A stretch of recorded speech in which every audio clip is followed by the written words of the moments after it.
talking to my 19-year-old students, 20-year-old students who'd been in the formal education system for, say, 18, 15 years.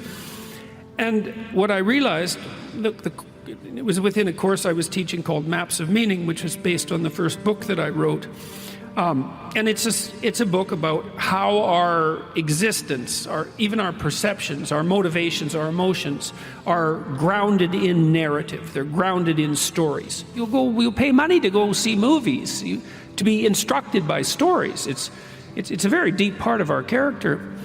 In any case, I realized that my students hadn't ever really been asked to write their own stories.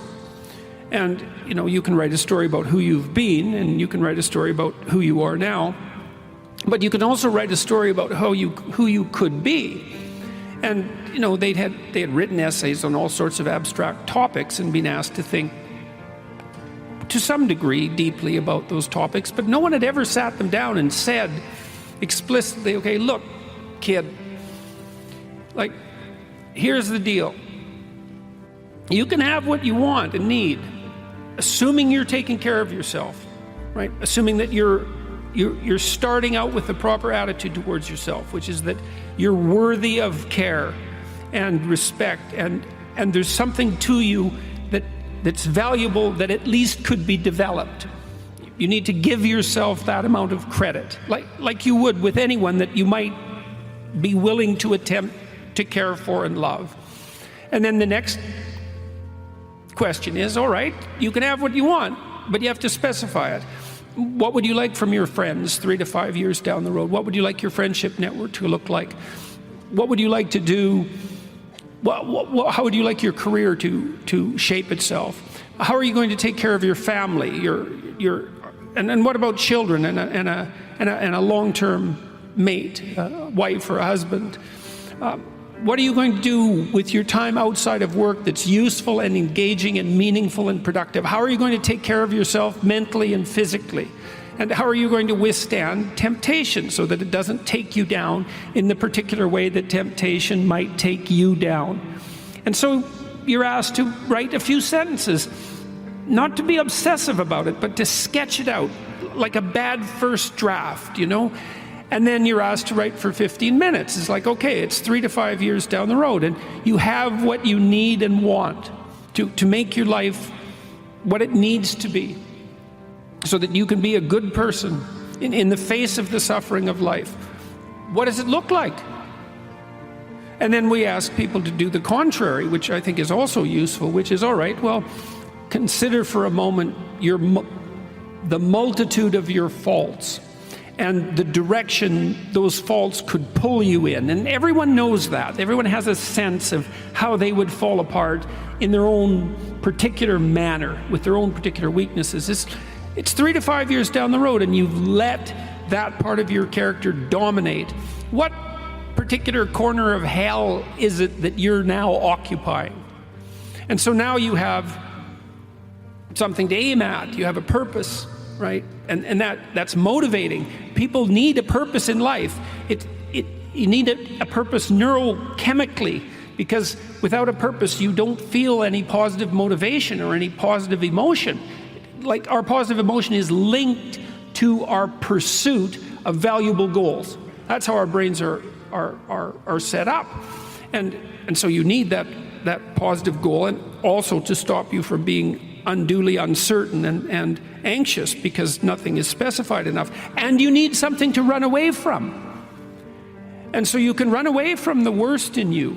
You can escape from the worst in you, and you can move towards the best in you. And then we have people write out a strategic plan for the accomplishment of their goals. It's called the Future Authoring Program, by the way. It's available online at a site called selfauthoring.com. And we've tried it with thousands of university students now, and it's had a remarkable effect on their retention. The effect is approximately 25%. We decrease dropout by 25. And it seems to be most effective for the most disaffected students. So it works better for men, because women are outperforming men academically. And it actually works better for non-West non-Western ethnic minority men having a tremendous impact on their likelihood of staying in university and also on their grades. And so we were speaking this morning about the potential utility of offering that to your online students, in the hope that would. But the thing that was so strange to me when I was developing that program, and this was like, it was a miracle, a negative miracle of sorts.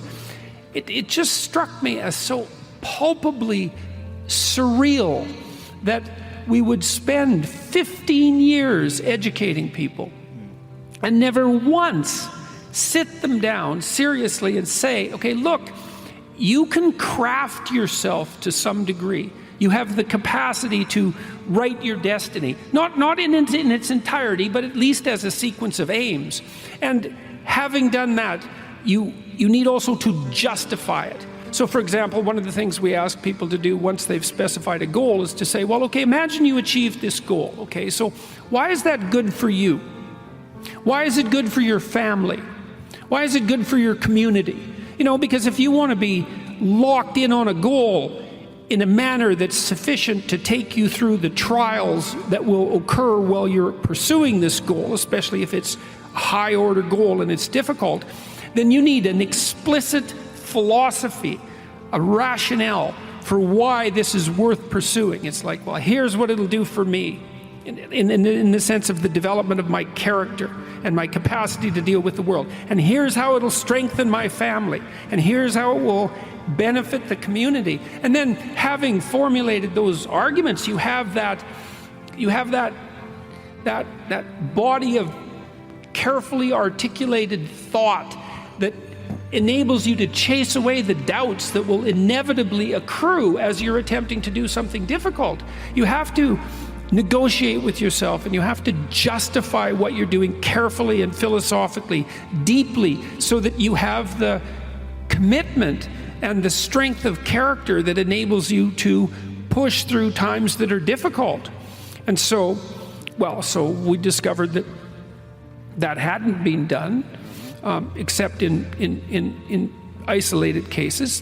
There were some business people who were working on similar projects, and a man at the University of Texas at Austin, James Pennebaker, and the program has been phenomenally successful, and thousands of people have now done it online. And so, I'll close this by saying, if you have any interest in doing this, which I would recommend, it's also okay to do it badly, because a good first draft aim for your life is incomparably better than vague, nihilistic hopelessness. And you're not going to get it right anyways, because what do you know? You're going to pursue your goal avidly for a year or so, especially at your age, and you're going to learn a bunch. And then your trajectory is going to shift.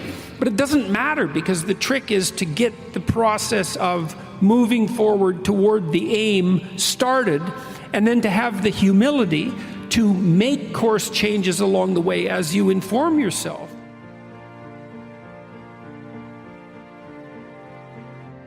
I noticed that there's always a group of my friends who always criticize what I'm saying and not even try to understand where I'm coming from. And I've always wondered how to deal with that. I mean, I want to listen to what they're saying, but they're not understanding they're not trying to listen to what I'm saying. So what would you do in that situation? I'm going to answer that very briefly. Okay. There's a line in the New Testament that's relevant to that. Do not cast pearls before swine. And what that means is that if people are not listening to you, stop talking to them. And that is the best piece of advice that I can give you. And what happens is that if you stop talking to people who aren't listening to you and start watching them instead, they will tell you what they're up to. But so if you have things to say them, but you find people that will listen, talk to them. The ones who aren't listening, pull back. Because you're devaluing what you have to say by offering it to an audience that does nothing but reject it. And that's a good guideline to life in general. So pull back.